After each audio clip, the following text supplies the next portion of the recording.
More than 87 million Americans have already cast their ballots, but there are still some undecided voters across the nation. Back in 2016, more than 100 million eligible voters did not participate in the general election, and that had major consequences beyond helping put Donald Trump in the White House. Thanks to the election results, Republicans kept control of the Senate and have now successfully confirmed 3 conservative justices to the Supreme Court who will continue to decide the fate of our country long after the Trump administration is gone. The Republican-led Senate even chose to acquit Donald Trump of all impeachment charges after blocking new evidence and key witnesses from the trial. Millions of Americans continue to file for unemployment as Senate Republicans and the Trump administration failed to provide proper economic relief during a global pandemic. Time and time again, we have seen the Senate enable Trump's behavior, allowing our country to be a laughingstock to other nations.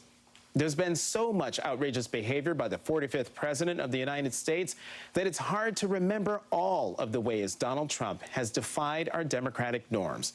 So here's a reminder of what we've endured these last 4 years.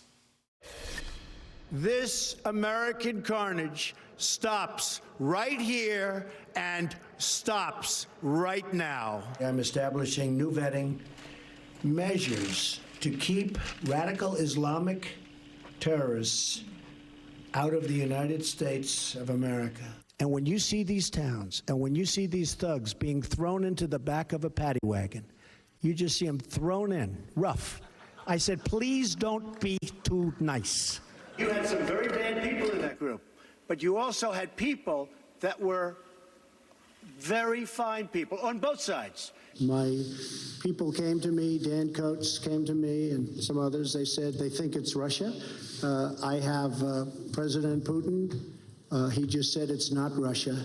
I will say this, I don't see any reason why it would be. Last night at my direction, the United States military successfully executed a flawless precision strike that killed the #1 terrorist anywhere in the world, Qasem Soleimani.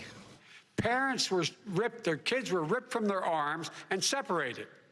And now they cannot find over 500 of sets of those parents, and those kids are alone. They are so well taken care of. They're in facilities that were so clean. You just breathe the air. That's how it's passed.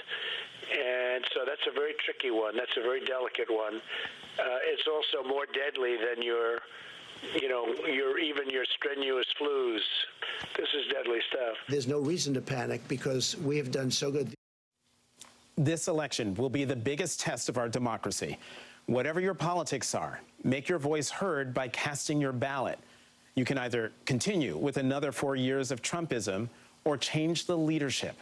You have the power, and you have 3 days to use it. Back with me, former Congresswoman Donna Edwards.